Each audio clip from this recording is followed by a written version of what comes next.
عليكم ورحمة الله وبركاته. إن الحمد لله نحمده ونستعينه ونستغفره ونستهديه ونتوب إليه ونعوذ بالله من شرور أنفسنا ومن سيئات أعمالنا. إنه من يهده الله فلا مضل له ومن يضلله فلن تجد له وليا مرشدا. أشهد أن لا إله إلا الله وحده لا شريك له. أشهد أن محمدا عبده ورسوله لا نبي ولا رسول بعد. اللهم صل وسلم على سيدنا محمد وعلى آله وصحبه أجمعين. أما بعد. Bapak Ibu jemaah tetap masjid jemaah subuh Masjid Al-Hidayat yang rahmati Allah Subhanahu wa taala. Alhamdulillah, puji syukur kehadirat Allah Subhanahu wa taala atas nikmat rahmat karunia kepada kita. Subuh hari ini kita dalam kondisi sehat walafiat, alhamdulillah. Semoga Allah Subhanahu wa taala terus memberikan kesehatan, keafiatan kepada kita semua insyaallah.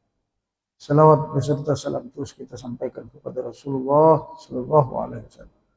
Allahumma shalli wa sallim wa barik alaihi wa ala alihi. Kita lanjutkan pengajian kita yang rahmati Allah, kajian Minhajul Mu'min. Kita sudah sampai pada bab 6 dari 7 bab kitab ini, juga hampir selesai ya. Yaitu Al-Islam Manhajul Hayat. Jadi pada bab ini membahas tentang bahwa Islam adalah pedoman hidup, manhajul hayat, termasuk hak-hak ya, manusia kepada kita, hak-hak elemen umat pada kita, dan kewajiban kita kepada mereka ya. Hari ini kita sudah sampai pada hakuz zaujah ya, hak keluarga, hak istri kepada kita ya. Sebelumnya kita sudah membahas hak guru terhadap kita, hak kewajiban murid terhadap guru, seterusnya. Bahkan kita sebelumnya sudah membahas tentang hak rakyat ya, dan kewajiban pemimpin terhadap rakyat. Nah, sekarang kita membahas hak istri dan kewajiban suami kepada istri. Wa amma haqquz zawjati bi an tu'allima anna Allah azza wa jalla ja'alaha laka sakana wa anasa wa ta'allama anna dhalika ni'matun min Allah 'alaik. Kata penulis kitab ini, adapun hak istri kepada kita atau kewajiban kita kepada istri adalah mengajarkan ya, agar engkau mengetahui bahwa Allah Subhanahu wa taala telah menjadikan istri itu ketenangan jiwa. Ya, ketenangan jiwa dan kedamaian hati. Jadi istri itu Bapak Ibu sekalian adalah tempat kedamaian jiwa, ketenangan jiwa dan kedamaian hati. Apa itu ketenangan jiwa? Sakinah, mawaddah, warahmah itu ya. Maksudnya adalah semua kegelisahan kita ya, masalah-masalah biologis kita, masalah-masalah psikologi kita. Psikologis ini masalah cinta, kasih, sayang dan sebagainya, terlampiaskan dengan istri kita. Masya Allah, ini penting sekali. Makanya kata Allah Subhanahu wa taala, wa min ayatihi an khalaqalakum min anfusikum azwaja litaskunu ilaiha. Itu ayatnya. Di antara tanda-tanda kekuasaan Allah Subhanahu wa taala setelah menciptakan langit dan bumi, ya, ayat ini menceritakan penciptaan langit dan bumi, terbitnya matahari, ya, adanya siang dan malam dan seterusnya. Di antaranya juga adalah menciptakan istri-istri kita dari jenis kita sendiri. Min anfusikum, dari diri kalian sendiri, dari jenis diri kalian sendiri. Istri kita itu manusia juga, min anfusikum, bukan dari jin, bukan dari jenis yang lain. Makanya kata Allah, min anfusikum, dari diri kalian sendiri. Biar kita itu sama. Jangan maunya dipahami. Gitu kan. Kebanyakan orang begitu. Min anfusikum itu dari diri kalian sendiri, artinya psikologinya sama dengan kita, jiwanya juga sama dengan kita, perasaannya juga kita sama-sama punya perasaan, punya kelemahan, punya kelebihan, dan seterusnya. Itu namanya min anfusikum. Ya. Tidak dari jin, tidak dari bangsa lain, gitu. Tidak dari makhluk lain. Untuk apa? Litaskunu ilaiha. Istri kita itu untuk menjadikan kita tenang jiwanya. Ini kalau nggak punya istri susah datang sini. Itu taskunu ilaiha. Ada yang ngurusin anak-anak kita, ada yang ngurusin makan minum kita, ada yang ngurusin rumah kita, Pak. Cuma yang taskunu ilaiha. Sakinah. Kata-kata sakinah ini sebenarnya aslinya itu sakinah itu diam, tempat diam. Sukun, diam, tempat diam. Makanya ada sukun ya. Sukun itu tidak boleh disebut, dia dilompat. Sukun. Kata itu. Makanya asrama itu juga disebut dalam bahasa Arab as-sakan, tempat tinggal. Ya, istri disebut sakinah itu adalah tempat kita diam, tempat kita tinggal, netap di situ. Makanya kalau tidak ada istri, nggak bisa netap hati kita, mana-mana, jatuh cinta sono, jatuh cinta sini, kan gitu. Iya, dengan istri itu jadi netap kita hati kita, itu namanya sakinah, Pak. Makanya kalau kita nggak punya istri, nggak dia, coba anak kita bujangan, susah. Cari jodoh kemana-mana. Kalau ada istri, aman, tenang, sakinah. Jadi diam, jadi tenang, jadi netap hati kita itu. Itu namanya sakinah. Baru nanti dari sakinah itu mawaddah, rasa cinta kasih, rasa saling sayang. Warahmah, sayang, kasih sayang. Mawaddah itu cinta, suka, ya. Rasa suka, rasa cinta. Warahmah itu kasih sayang. Lebih tinggi dari sekedar mawaddah. Semua ini masalah psikologis yang Allah Subhanahu wa taala tanamkan ketika orang sudah menikah. Allah sengaja tanamkan ketika kita menikah. Makanya kata Ibnu Qayyim al-Jauziyah, kalau sebelum menikah semua masalah cinta, kasih, sayang itu palsu. Kalau belum menikah, ya, kepada pacarnya saya sayang, cinta, palsu itu, Pak. Bohong semua. Itu nafsu. Ya. Jadi semua mawaddah warahmah sebelum punya istri atau kepada orang lain bukan kepada istri itu adalah nafsu syahwat. Tapi kalau sama istri, nah itu mawaddah warahmah yang hakiki, dapat pahala. Kalau bukan kepada istri, dapat dosa, Pak. Ya, senang sama orang lain, gitu, bukan istrinya. Dosa. Ini mawaddah warahmah. Nah, itu adalah harus kita pahami nih, kita suami ini. Makanya kita bersyukur sama istri. Kenapa? Karena istri kita membuat kita netap hatinya, sakinah, tenang jiwa, tidak lompat kemana-mana. Umar radhiyallahu anhu wa ardhah.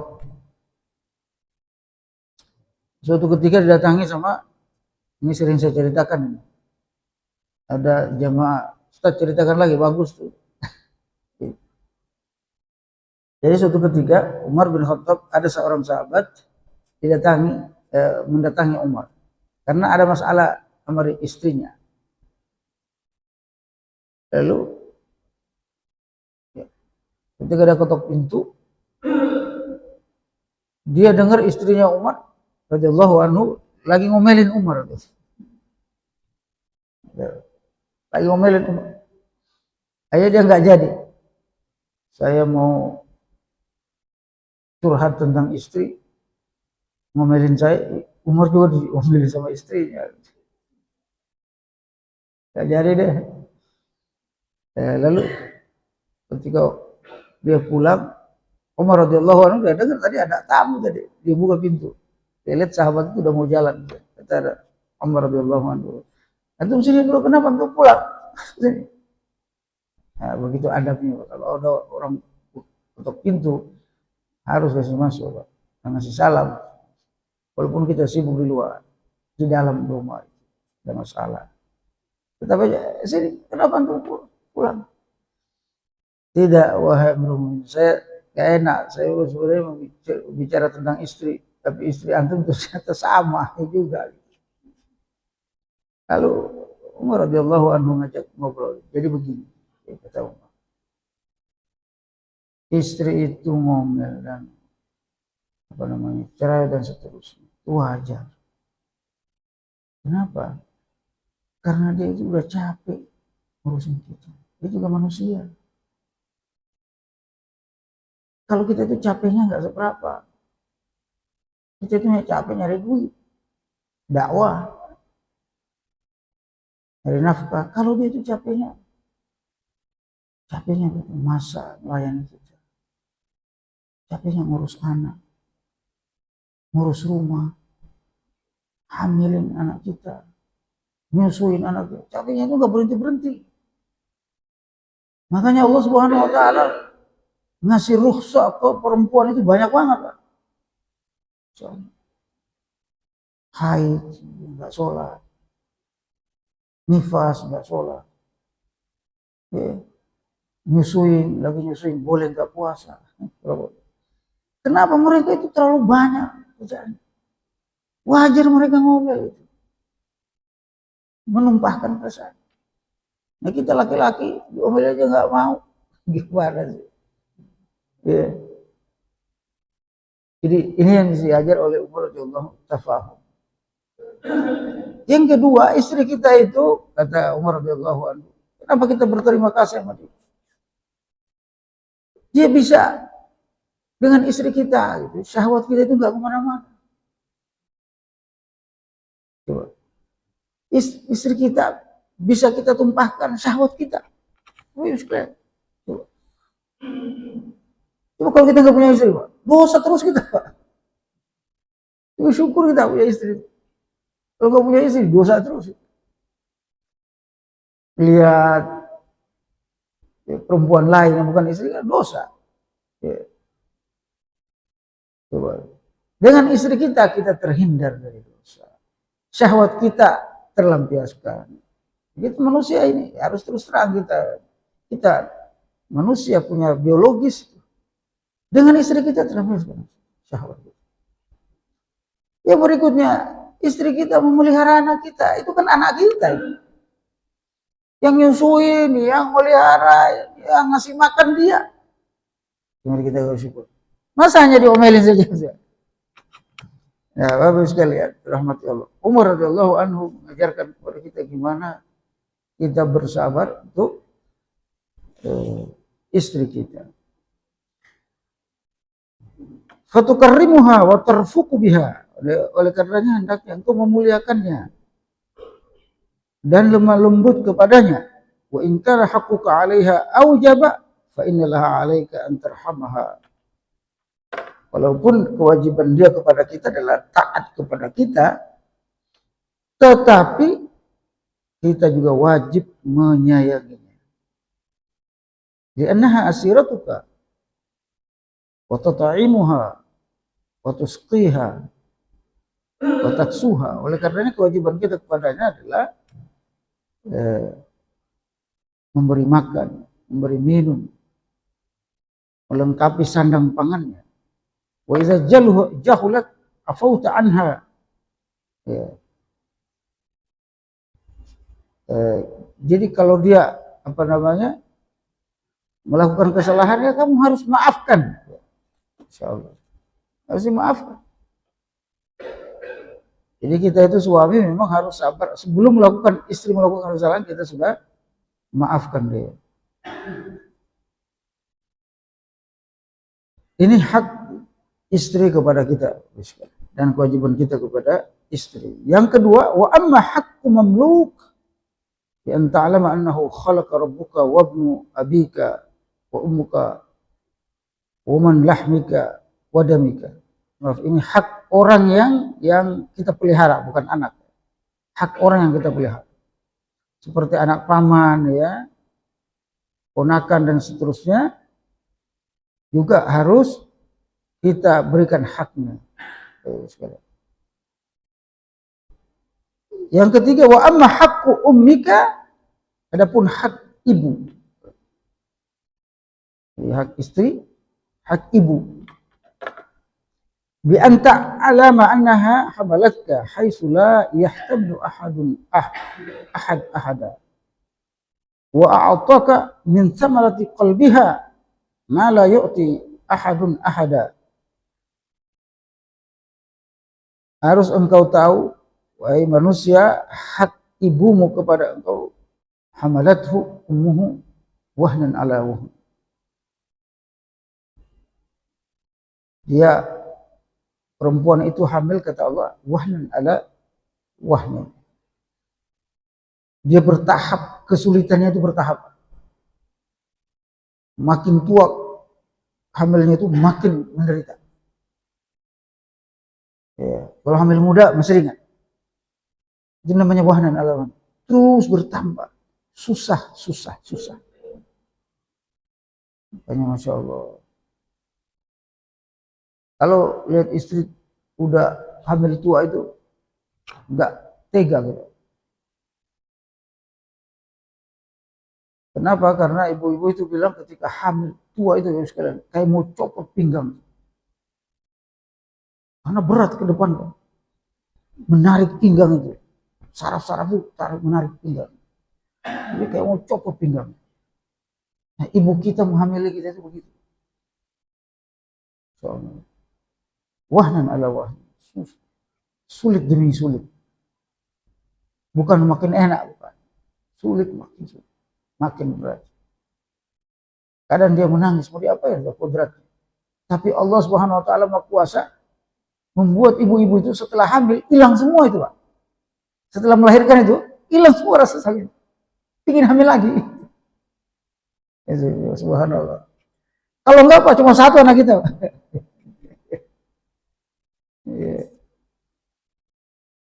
Jadi setelah itu Allah hilangkan rasa sakit itu setelah melahirkan. Dan Allah kasih rasa lupa dia rasa sakit. Nah, di antara nikmat Allah adalah nikmat lupa, Pak. Jadi lupa itu bagian dari nikmat itu. Kalau dia ingat terus menderita aja, Pak, nggak mau hamil lagi, Pak. Sekalian. Akhirnya kita laki-laki ada aja alasannya, nggak mau hamil nikah lagi. Itu kan menyakiti hati lagi. Subhanallah. Jadi ibu-ibu itu setelah melahirkan lupa rasa. Coba tanya, lupa saya. Apa tuh? Dari Allah SWT. Lupa. Subhanallah. Sehingga dia mau hamil lagi, anak kedua, anak ketiga. Ketika hamil lagi baru ingat, sakit juga. Subhanallah. Kita bersyukur sama ibu kita. Dan paling berat dihamilkan itu anak laki-laki, Pak. Saya punya anak perempuan 4, laki 1. Kata istri saya itu melahirkan 1 laki-laki itu seperti melahirkan itu 4 anak perempuan. Berat. Nah, kita mungkin tidak pernah tanya, beda nggak melahirkan anak kita? Kita tanya mau melahirkan lagi nggak? Sekalian dirahmati Allah. Subhanallah. Jadi ini bagian dari rasa kewajiban kita kepada orang tua, adik kepada istri, orang tua kita melahirkan kita, masya Allah, luar biasa berat. Setelah itu Bapak sekalian tidak berhenti di situ. 9 bulan 10 hari, bahkan ada yang lebih ya.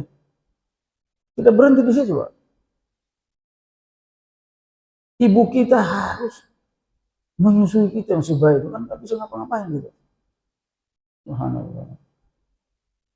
Ya. Nyusuin kita, memasakin kita dan seterusnya. Wa fisaluhu fi amain. Dan dia menyusui anaknya 2 tahun. 2 tahun, Pak.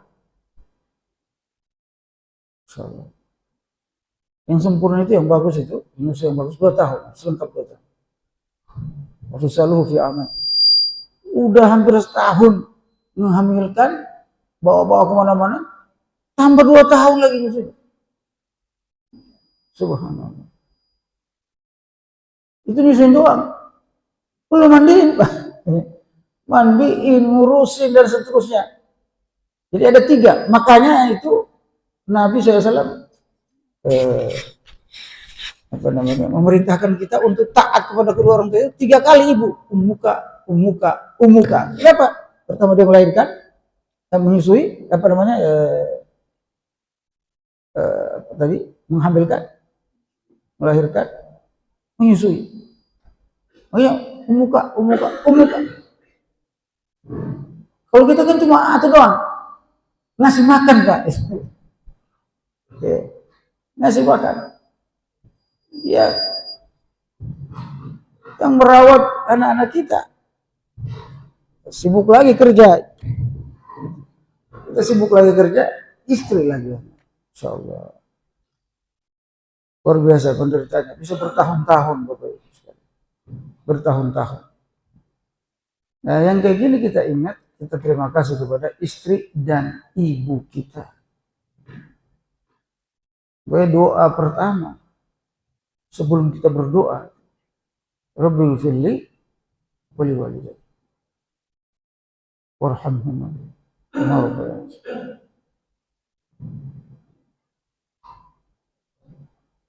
Lalu kalau kita udah kayak gitu habis sekalian, terima kasih kepada orang tua kita. Ternyata itu berkahnya minta ampun. Jadi makin kita bersyukur sama orang tua, makin rezekinya itu bagus, Pak. Jadi kalau mau dimudahkan urusan, datang aja ke orang tua. Saya pernah mau kuliah itu susah banget. Subhanallah. Zaman dulu kuliah itu susah berat, tahun awal 90-an, akhir 80-an. Saya kuliah di mana? Saya datang aja kepada orang tua, ibu saya. Karena dari kecil kita udah pisah dari pesantren kan. Pesantren, orang tua di kampung. Nah, setelah pesantren saya pulang aja. Ketemu orang tua, tiap hari minta doa. Sholat bareng, minta doa dimudahkan kuliah. Itu Masya Allah, kita dari Sulawesi, Bapak sekalian, data bisa sekolah di sini itu luar biasa. Zaman itu, dari Jawa aja udah luar biasa, apalagi Sulawesi menyeberang laut. Ya. Itu doa orang tua dimudahkan. Masya Allah. Sampai ke luar negeri minta doa. Orang tua doakan. Luar biasa doa orang tua biasa. Kalau ada yang susah-susah, datang aja ke orang tua yang masih hidup orang tuanya.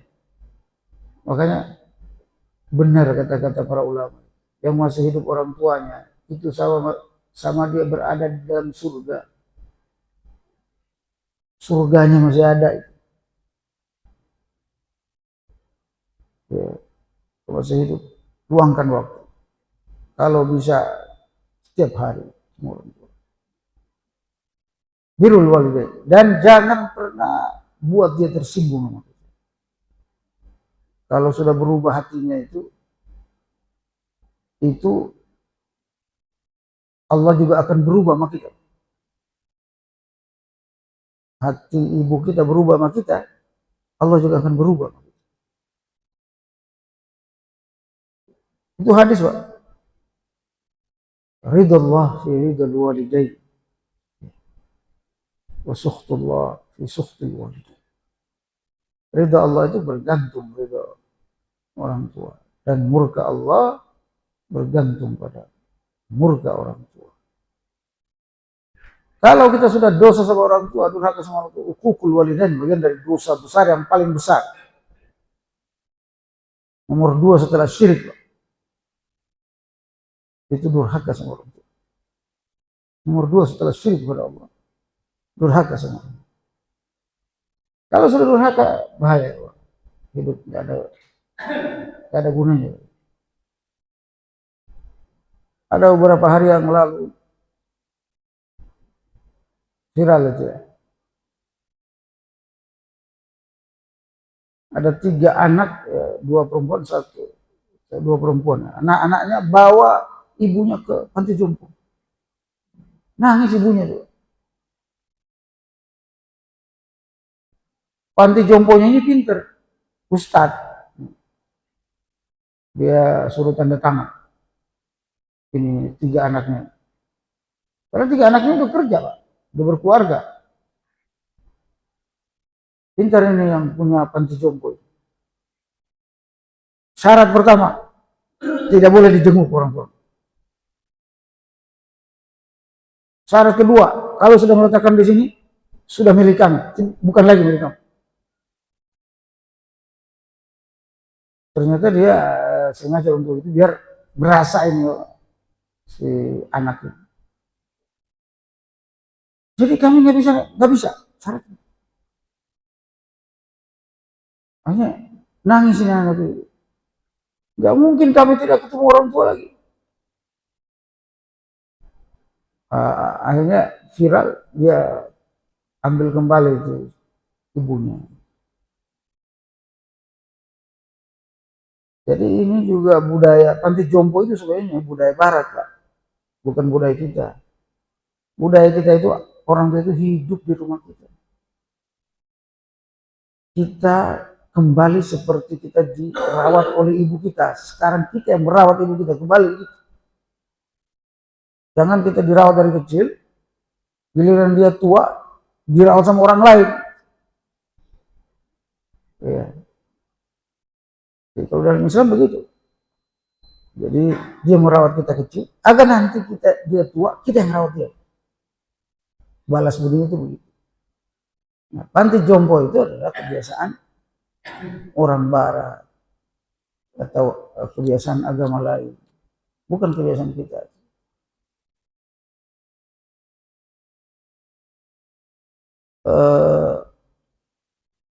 Di Belanda lebih parah lagi.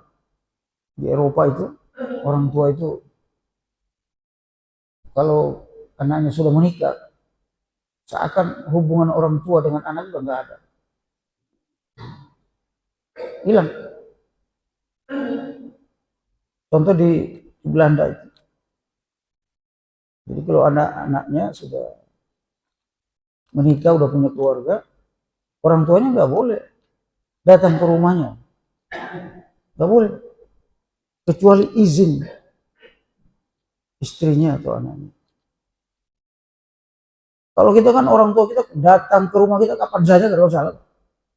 Kalau di barat nggak boleh, harus izin. Dia keluarga lain, dia sudah punya keluarga, atau kita begitu.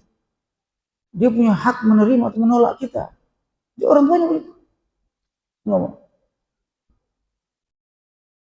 Bahkan sebagian keluarga Nasrani di Indonesia begitu, Pak, model. Ini salah satu mahasiswa saya orang Kristen, S2. Namanya Yosef.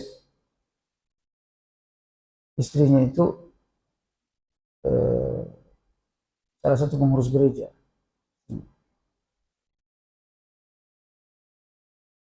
Dia bilang kami kalau sudah menikah itu, anak kita sudah menikah, nggak boleh kita sembarang masuk. Harus izin. Kalau dia izinkan, ya kita datang. Kalau dia nggak izinkan, nggak boleh datang. Begini amat. Makanya yang di Eropa itu yang menemani mereka masa tuanya itu anjing, hewan. Bahkan ada yang mewariskan hartanya ke anjing. Karena yang melihara dia anjing, yang menemani dia anjing. Di Belanda tadi saya ceritakan, kalau di Belanda Bapak sekalian, ini orang tua sakit, masuk rumah sakit.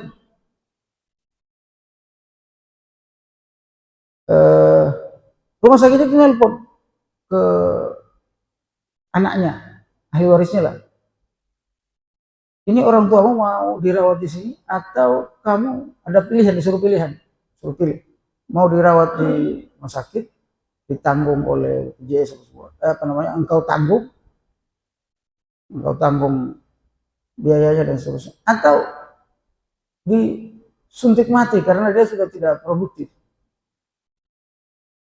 Jadi ada warga yang tidak produktif, sakit-sakitan, pilihannya itu ada suntik mati. Ada undang-undangnya di sana, namanya undang-undang apa itu eksplantasi apa? Ada undang-undangnya, saya lupa. Kalau anaknya bilang iya suntik mati aja, suntik mati Pak orang tua.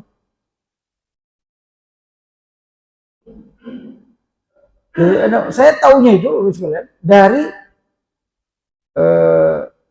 salah satu perawat di situ di rumah sakit itu.